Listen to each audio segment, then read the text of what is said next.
hope you enjoyed that as much as I did. Yeah, and I didn't even see it, I was too busy doing it. Very nice way of doing 5 different changes. Yeah, there was 5 if you counted them. If you didn't, go back and watch it again and you'll count 5. Or just watch from here and I'll go through every one of them. Right, what you need? You need a pack of cards and you need 2 contrasting coloured backs. Right, so this is all red. I've got 2 contrasting colours. Right, stick one of them on the top of the packet, then one of the packet coloured on the top of it with the other contrasting on the top. But make sure the faces of these contrast.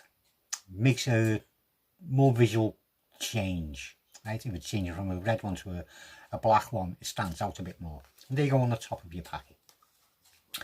A setup on the bottom as well. You need a pair of duplicates, almost. This one's got a blank back. It's got a bit of double-sided stick tape on, or you can use roughing balm if you in Gaffed Academy. Yeah, because he loves his roughing balm. Lipstick, I call it. Yeah, so a bit of double-sided stick tape. If you're using double-sided stick tape, have it from the middle, coming down towards the bottom, right? And make sure that the 2 cards, if they're like 7s, they're orientated the right way. That 7 is just a normal one out of the packet. You'd also have a blank faced card with the same colour as the packet you were using. Your blank face goes on, your regular 7, then your blank back 7 with the stick tape. Right. Start off, you do obviously a double lift. So you turn the top 2 cards over. Pinch them and hope they don't split at the bottom like mine did in the performance. Now for obvious reasons you can't just rivel down the packet like that, because obviously you're seeing all red cards. So you turn it so they're seeing the face as you riffle, and you put that card in. Emphasising again, it's a blue card. You'll turn it down. Now, here's your first change. This will take some practice. Yeah, I'm really working you on this one. Put your first finger into the back of the card, right? Because that's going to be your pivot. So have the card about halfway, well, just under halfway sticking out, and have that into the back of it. You'll come across with this hand. Now, this is angle sensitive. You do have to have your hand this way. But what you're going to do is come across and get these 3 fingers at the back of the back card. This finger right into the corner, and your thumb will come down right on the pip of the index. Hold the packet loosely, otherwise nothing will happen. Because what you're going to do is, with these 3 fingers there, you're going to sort of like hold that card there. Use your middle finger if you need to stop the back card from moving as well. Because you're just going to pull that card across like that. The face card is going to get pulled that way, and then you're going to use this finger to pivot that card on that finger at the back, so it turns around as you catch that in tenkai, right? So you come across, you grab it, you just pull that card out, swivel that around, catch that in tenkai, and they've just seen the first change. It's changed from the 9 of diamonds to the 6 of spades in this case. You're now going to make the packet change colour. So you just come across with this and you'll just get it to there. You can, if you want, rest it on them. So you've trapped it just underneath the edge of the packet with your fingers at the back, and you can let go with your hand. Do a bit of a wave and then you can flip it up so it covers it. I normally do it an easier way, so it'll just rest on them fingers, and then I'll just use that part of the hand to push it up and then square it up with my fingers and thumb coming down. So you just shown the pack has now changed colour. You've got a blue card underneath there, so you want to do a little bit of a block push, 2 or 3 cards as you spread through to show that all the cards have now turned red. But don't show the last card because it's blank, right? So you stop before you get to the last card. Close the packet up, but don't square it. Turn it over.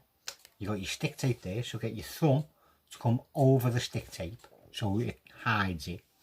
And now you got duplicates and a blank card, so you have to do at least 3 or 4 card block push off. And you're showing the pack is a normal packet. Don't mention anything about it. But again, don't go, mind you, you can go all the way down. They're just seeing faces. It's a normal packet. Close it up, but again, don't square it. Pull that card out. Now, this is why you need the card orientated the right way. That'll go on the top. You'll square it up. Because the tape is at the bottom, I'll just put my thumb on there and push across. And I've just taken the 7 with the blank back away, which I can put on the table. That 7 looks exactly the same as the 7 I just took away. You're now going to do the Ordinary's top change.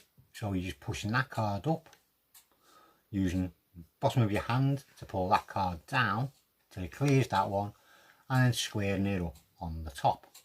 So the 7 has now disappeared. Now you're going to show a blank deck. So you're going to do a one-handed fan, a reverse fan, sorry. But this will take a lot of practice, because doing this is very hard. To get it looking like that takes a lot of practice. Because while you're trying it and starting out, you're going to be getting things like that happening. Big bits of cards. Or you're going to do it and you're going to get little bits of pips just sticking out at the top. Don't know if you can see that. Yeah, just sticking out at the top. So that will take a lot of practice to get it to go right. Thank you very much, Facebook. You always do that when I'm recording. I should turn my notifications bloody off. So to get it to go right will take practice. And it'll take you a lot of practice. And it will infuriate you as you're doing it. You go, it didn't happen again. I'm pipping at the top. But give it enough practice and you'll get it right every go. You will. Believe me, it just takes a lot of practice. My hands are too sweaty. And the pack's getting sweaty. But you do that to get the one-handed, the reverse fan, showing your deck is way all blank. I'll do a proper one now, he says, hopefully. You do a blank show to show your deck's all blank, and then you just turn that card over and show that that's gone blank as well, and there you go. Practice and practice each move. What I'd suggest is practicing this first. When you're just sitting here watching the telly, just keep doing that until you can be certain that you're getting it right 9 times out of 10. Getting it right 10 times out of 10 is better, but if you can only manage 9 out of 10, it's great. There's sometimes, if you want to be really sneaky and you do it and you get, that was a bit too much. I'm trying to get it so that there's 1 or 2 little pips showing.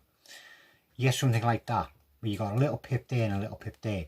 While you still got the pack up like that, you can just push that card over and push them cards over, just to cover them.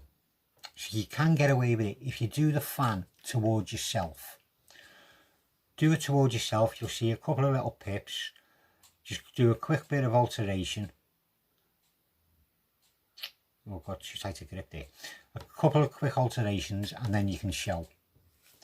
Little tip, a way of cheating on it. But that's about all I can tell you. Besides, go and practice it and have a lot of fun. And once you finish it, as always, the biggest tip, get your stick tape off if you use stick tape. Otherwise it will make the card really sticky and you won't be able to use it again. And there we go. I'm going to shut up and get off now. Thank you very much for watching. I do hope you enjoyed the performance and the tutorial. And I'll see you again soon.